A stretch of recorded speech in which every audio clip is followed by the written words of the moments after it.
90 రోజుల కోర్సు పూర్తి చేస్తే చాలు 100% ప్లేస్మెంట్ సపోర్ట్ తో సాఫ్ట్వేర్ జాబ్ మీ సొంతం. వెంటనే కోడ్ జ్ఞాన్ డెస్టినేషన్ ని సంప్రదించండి. ఒక గవర్నమెంట్ ఆఫీసర్ ఎలా చేయాలన్నది బాగా చూపించాడు. ఫైట్ సీక్వెన్స్ ఎట్లా అనిపించింది? ఫైట్స్ అన్ని బాగున్నాయి. తమన్ బాగా చేశాడు. మేజర్ ఫైట్ ఎక్కడ అనిపించింది మూవీ మొత్తం మీద మేజర్ ఫైట్ అంటే ఇంటర్వెల్ సీన్ బాగుంటది. Appanna character is excellent. But ఎట్లా అనిపించింది? సాంగ్స్ శంకర్ సాంగ్స్ బాగానే ఉంటాయి కదా. అంటే మెయిన్ శ్రీకాంత్ గారు, సముద్రగర్ని గారు, ఎస్ఎస్ మెయిన్ క్యారెక్టరైజేషన్ ఎవరు ఎక్కువసేపు స్క్రీన్ మీద? Obviously SS Surya. ఎవరు అంటే మిగిలిన క్యారెక్టర్స్ కానీ ట్రైలర్ లో చూపించడం ఇంకెవరన్నా? It's Ram Charan versus SS Surya. That's ఒక government officer versus politician. Okay, ఇద్దరు హీరోయిన్స్ ఉన్నారు కదా, అంజలి గారు, ఖైరాత్ బాను. Anjali is good. చిన్న రోల్ అయినా కానీ ఒక్క సాంగ్ ఉండేది కదా ఫ్లాష్ బ్యాక్ లో, ఆ సాంగ్ లో అంజలి బాగా చేసింది. KR Dhoni is like normal heroine. Sunil గారి క్యారెక్టరైజేషన్ ఎట్లా? సునీల్ కూడా మంచిగా అనిపించింది. 3 years తర్వాత వచ్చింది ఆల్మోస్ట్ రామ్ చరణ్ గారి సినిమా అండ్ శంకర్ గారి కాంబినేషన్. అంటే ప్రీవియస్లీ కొంచెం హిట్ సినిమాలు లేవు, సో ఇప్పుడు కంబ్యాక్ వచ్చినట్టేనా మరి వీళ్ళిద్దరికి? డెఫినెట్లీ అండి. ఆల్రెడీ రామ్ చరణ్ గారికి RRR మూవీ ఉండింది కాబట్టి శంకర్ గారికి కూడా ఇది ఒక కంబ్యాక్ ఫిలిం లాంటిది. 100% క్రేజీ ఉండింది మూవీ, నో డౌట్ దానిలో అయితే. సో బయట ఎక్కడైనా అంటే కొంచెం నెగిటివ్ చేసినా అది జస్ట్ ఏదో వాళ్ళు ప్రమోషన్స్ కోసం వాటి కోసం చేస్తున్నారు తప్ప సినిమా అయితే అసలు క్రేజీ ఉండింది, నో డౌట్. దానిలో ఫ్యాన్స్కి అందరు ఎంజాయ్ చేస్తారు. ఇది ఒక ఫీస్ట్ లాంటిది. ఫ్యాన్స్తో పాటు ఫ్యామిలీస్ కూడా అందరూ వచ్చి సంక్రాంతికి ఎంజాయ్ చేయొచ్చు. సినిమా బాగుంది. Especially flash backs Appanna character అయితే చాలా బాగుంది. అప్పన్న క్యారెక్టర్ ఇస్తే బ్యాక్ బోన్, చాలా బ్యాక్ బోన్ స్టోరీకి.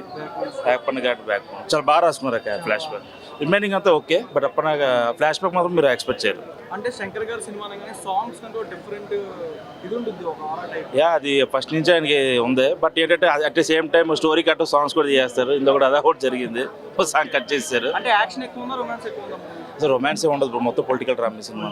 ఫస్ట్ హాఫ్ ఏదో రన్ టైం ఉండాలి తప్ప ఫ్లాష్ పెట్టి, కానీ సినిమా మెయిన్ అంటే పొలిటికల్ డ్రామా. మీకు ప్రీ ఇంటర్వల్ నుంచి మొత్తం పొలిటికల్ ఉంటుంది.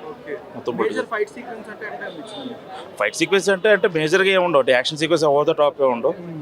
ఫైట్లో వచ్చి వెళ్ళిపోతూ ఉంటాయి. క్లైమాక్స్ ఫైట్ అంటే ఎలివేషన్ కోసం ఫైట్స్ ఉండవు అనమాట. నార్మల్గా స్టోరీ ప్రకారమే ఫైట్స్ ఉంటాయి. అండ్ ఆల్సో పొలిటికల్ బ్యాక్గ్రౌండ్ అంటే ఇంట్రెస్ట్ ఉండే వాళ్ళకి, మన ఎల్డర్స్ వాళ్ళకి బాగా కనెక్ట్ అవుతుంది సినిమా వచ్చేసి.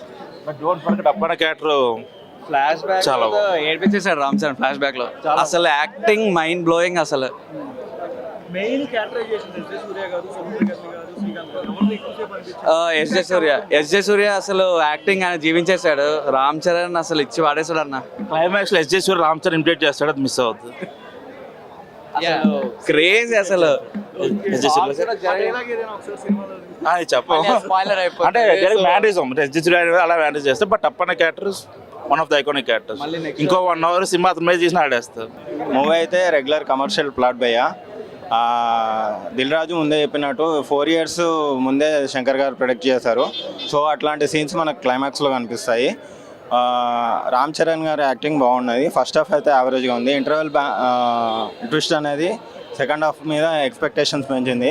సెకండ్ హాఫ్లో ఎమోషన్స్ అండ్ కొన్ని సీన్స్ మెయిన్గా సెకండ్ హాఫ్లో ఎస్జే సూర్య గారు అండ్ రామ్ చరణ్ గారి మధ్య వచ్చే సీన్స్ కొంచెం ఇంట్రెస్టింగ్గా క్రియేట్ చేస్తాయి. కామెడీ సీన్స్ అంతగా అయితే వర్కౌట్ అవ్వలేదు. క్లైమాక్స్ కూడా కొంచెం ఇంట్రెస్టింగ్గా నరేట్ చేశారు. ఓవరాల్గా అయితే రెగ్యులర్ కమర్షియల్ ప్లాట్ మూవీ. కాకపోతే రామ్ చరణ్ గారు బేస్ ఏదైతే ఉందో మెయిన్గా ప్లస్ పాయింట్ వచ్చేసి రామ్ చరణ్ గారి యాక్టింగ్ బాగుంది అండ్ అంజలి గారి యాక్టింగ్ కూడా బాగుంది. మళ్ళీ మోర్ ఓవర్ ఏంటంటే సెకండ్ హాఫ్ ఇచ్చే సీను చాలా హైప్గా వస్తుంది. ఇంటర్వెల్ ట్విస్ట్ ఏదైతే ఉందో అది సెకండ్ హాఫ్ మీద పిచ్చి హైప్ ఇస్తుంది. సెకండ్ హాఫ్ కూడా అదే స్క్రీన్ ప్లే తోటి వెళ్ళిండ్రు. బట్ మనకి ఇక్కడ ఒక మైనస్ ఏంటంటే ఈ స్క్రీన్ ప్లే, ఈ స్టోరీ ఏదైతుందో మనం ఆల్రెడీ శంకర్ గారి ప్రీవియస్ మూవీస్లో చూసాం. భారతీయుడు కానీ, జెంటిల్మెన్ కానీ, ఒకటి కానీ నాకైతే ఒకడు అప్డేట్ వర్షన్లో చూసినట్టు అనిపించింది. మిగతా ఆడియన్స్కి ఎలా ఉంటుందో తెలియదు. బట్ ఓవరాల్గా అయితే it's a regular commercial plot movie. Audience అయితే బాగా ఎంజాయ్ చేస్తారు. ముఖ్యంగా చరణ్ ఫ్యాన్స్ ఎవరైతే ఉన్నారో అందరు ఎంజాయ్ చేస్తారు. పెట్టుకుంటాం. సో ఎక్స్పెక్టేషన్స్ పెట్టుకోకుండా వస్తే better. And Ram Charan character అయితే చాలా బాగుంది. అండ్ ఎస్జే సూర్య క్యారెక్టరేషన్ బాగుంది.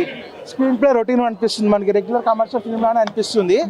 బట్ కానీ రామ్ చరణ్ మాత్రం చాలా క్లాసిక్గా ఉంటాడు సినిమాలో. చాలా బాగుంటాడు, చాలా క్లాసిక్గా చాలా బాగుంటాడు. బట్ స్టోరీ పరంగా వస్తే మాత్రం అంత పొలిటికల్ డ్రామా అని బాగా రాసుకున్నారు కానీ బట్ శంకర్ మార్కుని నేను మార్కు తప్పలేని చూపించుకొని ట్రై చేశాడు కానీ బట్ ఓవరాల్గా అంతే అనిపించదు. అంటే మూవీ వెళ్తుంది, బోర్ కొట్టదు, బాగాలేదని చెప్పట్లేదు, మూవీ వెళ్తుంది, బట్ హైప్ అనేది క్రియేట్ చేయదు, ఏదో వెళ్తుంది అంతే అన్నట్టు ఉంటుంది. అండ్ ఇంటర్వెల్ బ్యాంగ్ మాత్రం క్రేజీ ఉంటుంది. ఇంటర్వెల్ బ్యాంగ్ అయితే మాత్రం చాలా అంటే చాలా క్రేజీ ఉంటుంది. అండ్ ఎస్పెషల్లీ బెస్ట్ క్యారెక్టర్ ఏంటంటే అప్పన్న క్యారెక్టర్. స్క్రీన్ టైం తక్కువ ఉన్నా సరే అప్పన్న క్యారెక్టర్ అనేది చాలా అంటే చాలా బాగుంటుంది. సాంగ్స్ విషయానికి వస్తే మనకి చాలా అంటే చాలా గ్రాండియర్గా ఉన్నాయి సాంగ్స్, కానీ దోప్ సాంగ్ కానీ జాబిలం జాక్ సాంగ్స్ కానీ విజువలైజింగ్కి చాలా బాగున్నాయి సాంగ్స్, వినడానికి కూడా బాగున్నాయి. అండ్ బ్యాక్గ్రౌండ్ మ్యూజిక్ కూడా చాలా బాగా వర్కౌట్ అయ్యింది. బట్ మిస్ అయ్యేది ఎక్కడంటే శంకర్ మీ ఎక్స్పీరియన్స్ పెట్టుకోకుండా రండి. ఈ సినిమా శంకర్ తీసాడు అనుకోకండి, వేరే కొత్త డైరెక్టర్ స్టోరీ బాగుందన్న, స్టోరీ బాగుందట్లా ఇప్పుడు కొత్త డైరెక్టర్ తీశాడు అన్నట్టు అనిపిస్తే సినిమా నచ్చుతుంది అంతే.